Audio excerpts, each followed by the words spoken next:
What embarrassing phase did you go through as a teenager?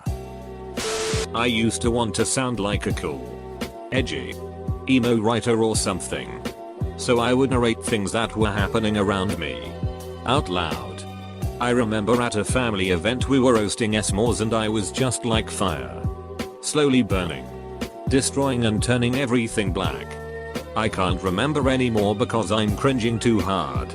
Edit. Kind of embarrassed this has so many upvotes and comments, meaning so many people have read it. Help me.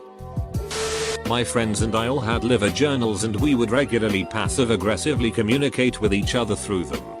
Liver journal entry. Ugh. I can't believe how crazy Sam has been lately.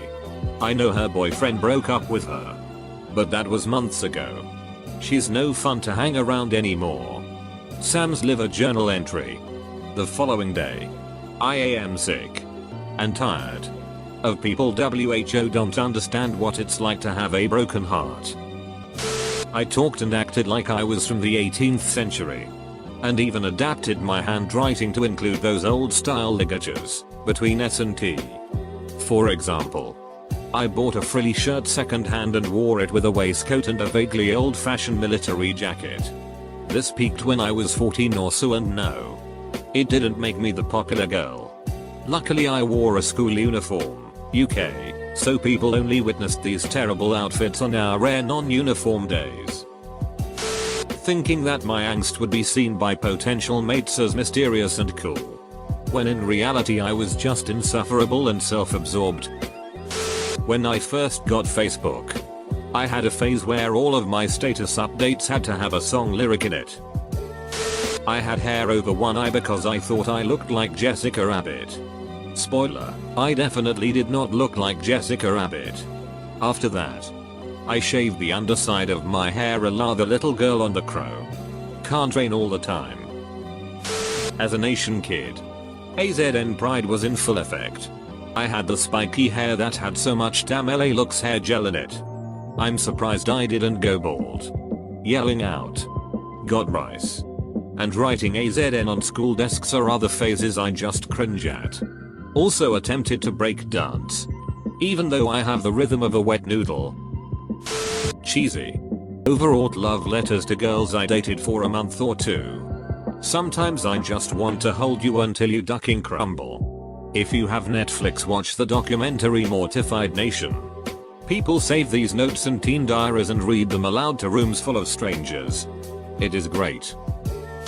When I was 15. Well before Avril Lavigne happened. Skater boys were the most attractive guys in my social environment. My friend, my sister and I would spend evenings hanging around the skate park, checking out the guys and fighting over which one of us would get to date the cutest guy. After about a month of this we conceded that the answer was none of us. In middle school I went through a phase of slicking my long hair back into a tight bun at the nape of my neck. I used a ton of gel to make sure my hair didn't move. I also only plucked one eyebrow and made it super arched. I was super jealous of all the girls who were thin and girly. I look back on my middle school years and cringe. Blessed be puberty. I did the whole dye my hair black. Black fingernail polish. Black smudgy eyeliner. I was a emo dude. But I also loved gangster rap. So I wore big chains with Batman symbols on them. It was a mess. Manic pixie delusional idiot.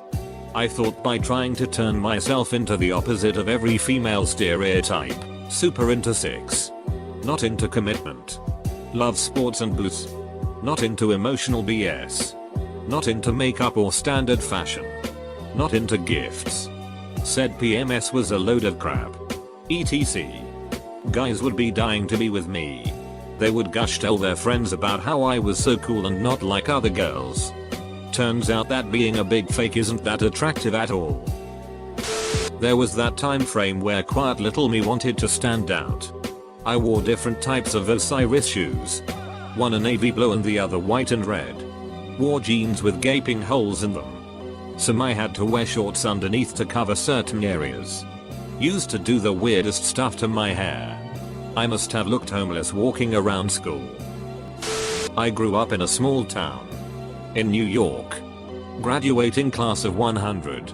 I was always a bit of a redneck, but my senior year of high school, I kicked it into overdrive. Blue jeans, sleeveless t-shirt, work boots, cowboy hat every day. Also got a barbed wire tattoo. Tried to. Couldn't stand it. Couldn't grow a beard or mustache.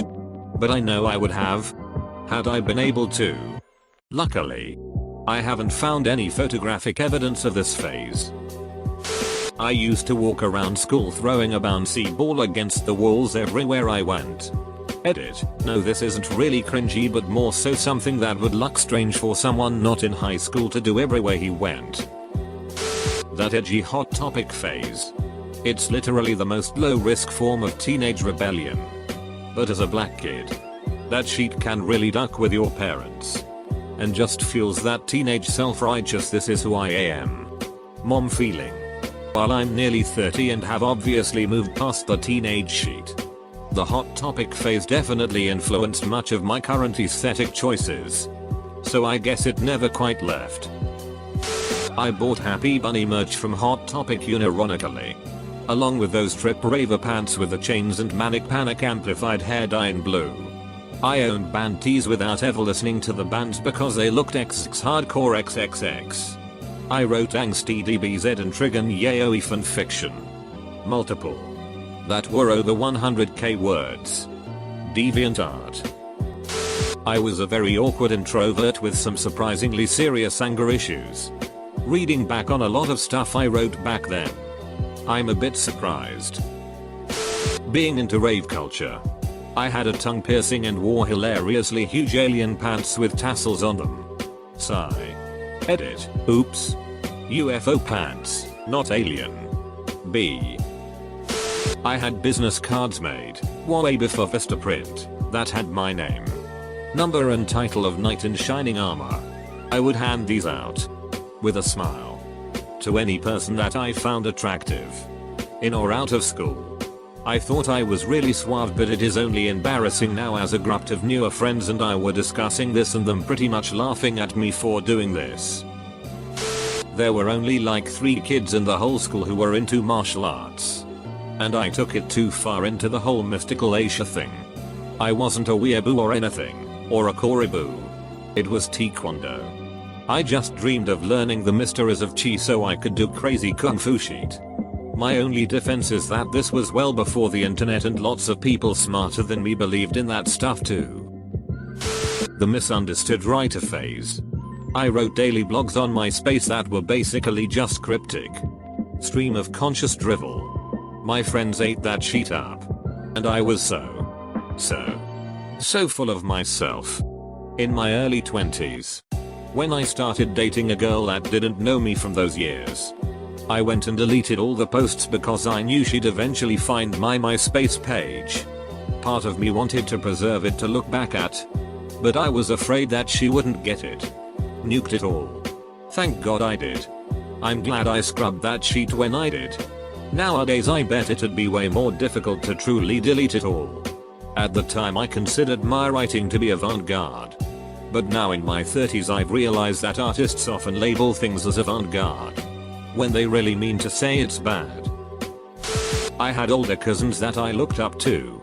They were into Ike, so they dressed like juggalos without the face paint. I didn't know what Ike was. I just knew I wanted to be like my cousins. So from like 13 to 15 I accidentally dressed like a gigallo. Lots of bad pictures from those days.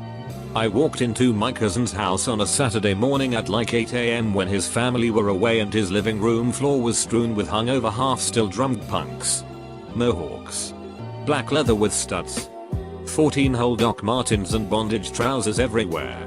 I didn't know what punk was yet, but I knew that's what I wanted to be, and so began my almost 20-year love of punk music and culture. I believed I could see like people's familiars when I was a freshman in high school. I was so wildly in my own imagination that I had an entire group of friends converted to this. There was a giant enemy animal thing that was always trying to heal us. I remember texting my friends and saying that the evil one is watching me in the classroom. Being a brony. In middle school I was sucked into it from my friends. And after humility and life lessons I dropped that sheet and never looked back.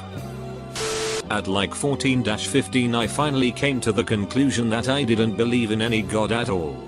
And felt pretty betrayed and angry about it because religious organizations felt like some kinda scam. This led to a period of some pretty strong anti-theism that, looking back on, was just plain obnoxious if nothing else. As a result of my depression I was very much like one of those I am very smart people. Even bordering the segues level as well. Thankfully I got my sheet together. I think that's why the subs are so big. We all go through a stage where it looks like a good thing to do. Until we grow out of it and look back in anger. Rebelled against teen pop by getting heavily into classical music and opera. To be fair, it was the late 80s early 90s so there was some terrible pop music around. But in retrospect I should just have pulled the stick out of my ass and enjoyed the good stuff. And I can't actually play an instrument. So I didn't even get to enjoy the social side of being in the school orchestra or whatever. I went through this really socially awkward phase as a teenager. That started about a decade earlier and has continued on the last couple decades. Yo, I'm in my mid-30s and I still can't stand to be in social situations. Now I'm probably just that creepy guy on the block that almost never comes out of his house except to shuffle. Huge Spice Girls fan. When I say huge I mean rewatching the same VHS tape of some concert they did in the Mideast daily for a year. Dressed up in a suit to see Baby Spice at Much Music, Toronto, and gave her flowers. Blew up a pic of me handing them to her and put it on my wall. Complete obsession. This was ages 16-19 and I'm a dude. Maybe I'm still going through it. But the extreme need to constantly put on an angry face when walking through crowds of people and down hallways. I don't know why I do it other than to appear unapproachable, and that's probably a bad idea. It's an easy way to assert dominance. Sounds like a meme joke, but seriously. Walking like you need to be somewhere and looking pissed about it will make people move out of your way more. It also stops kiosk people trying to sell shit. Beggars. Scammers. Tons of people. Nobody wants to bother a pissed off looking stranger.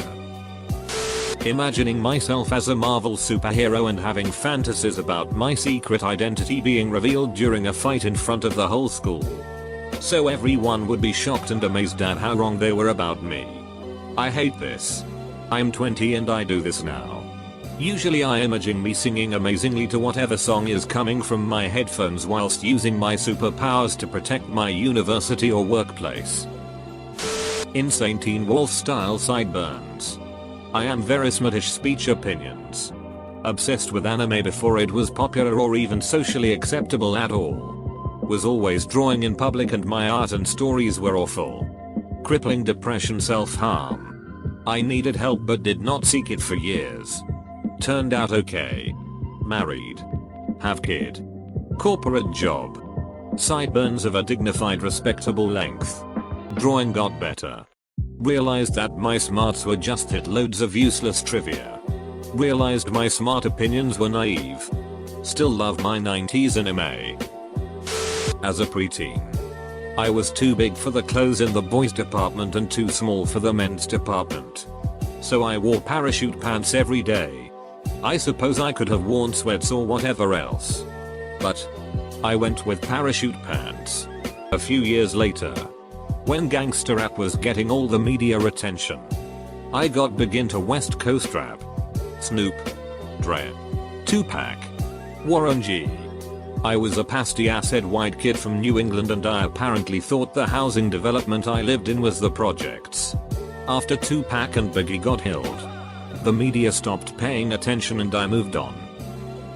If you were a teenager in the mid to late 90s like me, you'll know exactly what I'm about to reference. JNCOs. I went through a Raspberry Beret stage. And no, I hadn't even heard of the song. Just found it in my mom's closet and decided it looked cool.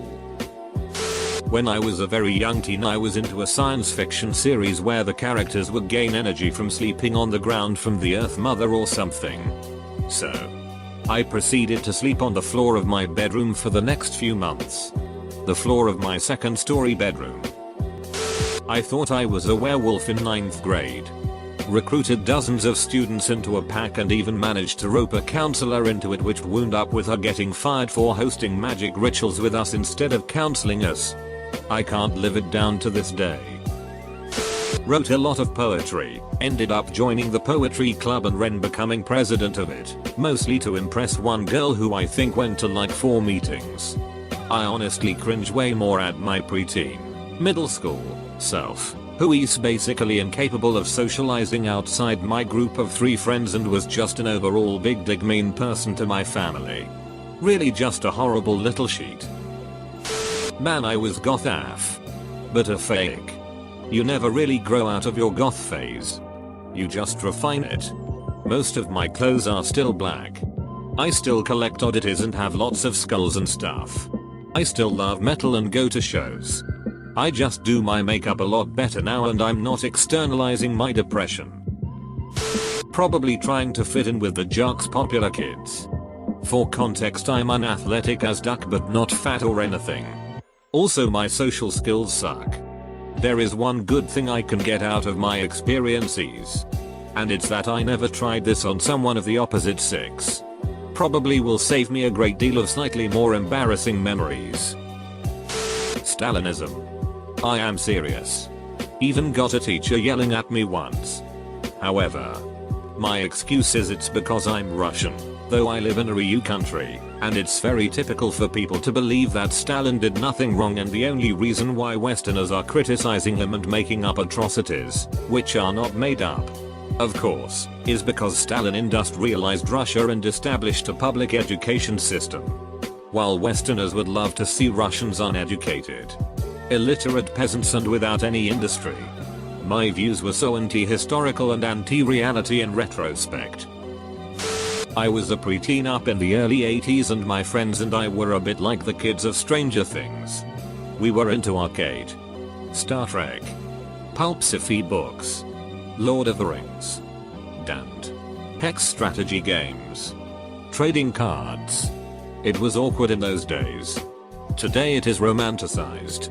My age 17, I was interested in girls so drastically altered my image to comply. Much to